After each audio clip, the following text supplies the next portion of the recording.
States of America.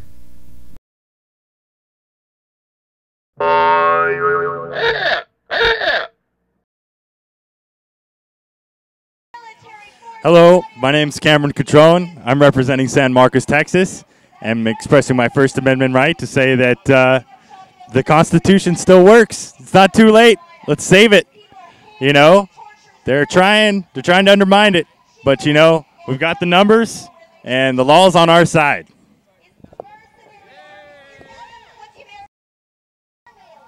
Hi, this is Erin McCauley from Pittsburgh, Pennsylvania, and I just want to say that freedom will unite us and bring us together to save our country, because our country is great.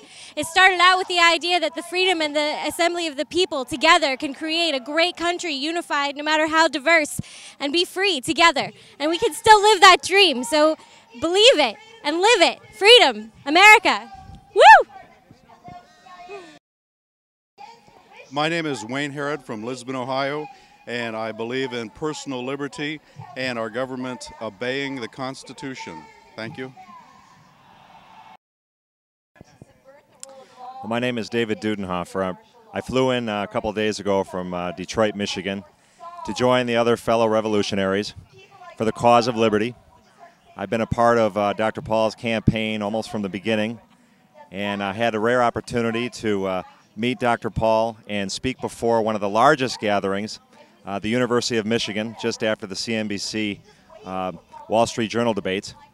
And so this has been a pleasure, and this is it's been an honor to serve with my fellow revolutionaries, and I will plan on joining all of you in Minneapolis, as I hope many of you will come and join us for liberty and for freedom, for the Constitution, and for the restoration of our republic. I think that every American should be a part of this movement, because it encompasses all Americans. No matter your belief system, no matter if you're from a blue state or a red state, Democrat, Republican, it doesn't matter. Liberty is for all. Thank you. Hi, my name's Paul. I'm from Laurel, Maryland, and I support Ron Paul because I feel he's telling us the truth. I feel he's telling us the reasons why we have these problems and how he wants to fix them. One thing I think we should look at is the deficit, $10 trillion and growing, and I think we can do better than that. We don't have to commit our future generations and our children to this debt. They deserve freedom, and they deserve a better America. I also believe with him on foreign policy. I think we intervene too much in the Middle East, probably more than we need to. I think if we let back a little bit, we'd be a little safer. I think I'm open to these ideas, and I'm open to learning more about it, and I just love that when I hear Ron Paul, I feel he's telling us the complete truth. Thank you very much. Hello, my name is Kevin Innes. I'm from Asheville, North Carolina, and I'm a regional currency officer for the Liberty Dollar. And I believe in the rule of law that applies to each of us, with procedures in place that make us accessible to all people regardless of their level of finances. Poor, rich have to abide by the same rules for us to live in a truly harmonious society. A few short years ago, 5 years ago, I went to the police and told them what it is that I was doing. And they said, no problem, we checked with the Secret Service, and what you're doing seems to be, well, according to the books, and we don't see any problem with this. I went to some people that I thought knew what the law was and could tell me if I was violating it. What would a simple person do? And this was in regards to getting a alternative currency, a backed currency, silver and gold into circulation. They said, no problem. After 8 years of this business being in place, the FBI, sneaking around behind our backs, declared that this is illegal, it's contraband, and they took a lot of it from us, despite the fact that we had already gone to the police long before and told them what we're doing, and there was no problem. Law does not work such that when you have done something and ask someone whether you're doing it right, that you think of as authority, they can't tell you after the fact, oh, well, actually, we were wrong, it's actually illegal. It doesn't work like that. Otherwise, how is the average citizen supposed to function when law is going to be one rule one day and a different law the next day? It does not help to make a harmonious society as much as one that we feel as though we're getting a fair shake. What type of society do we have when we don't feel that we're being honestly treated in any kind of forum for a conflict resolution like the court system is supposed to be. So I implore each of us, myself and others, to understand more about the foundations of what this country was built, and that is honesty, integrity in financial systems, in leadership, and in our legal system, so that we can live in a more harmonious society.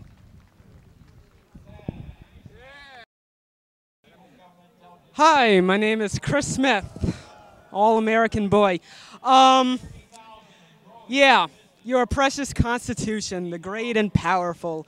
Wow, look at this thing.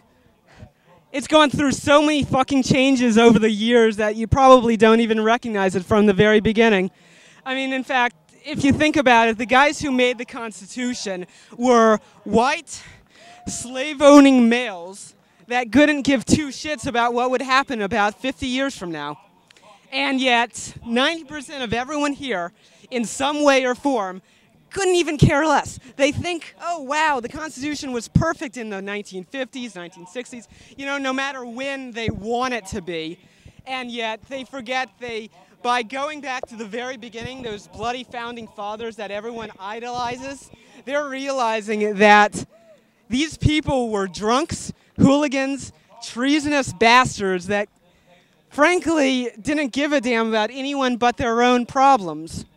And yet you have idolization of, hell, everyone in the country because, oh wow, they have to be great, so because, wow, they were the first Americans, ergo they're gotta be better than what we are now, because what they represented is really America. White, slave-owning males. Forget women with votes, forget women with rights, forget blacks with power or vote. Hell, if it was up to them, Barack Obama wouldn't even be allowed to get anywhere near him, near where he is now. So yeah, look at this bloody Constitution.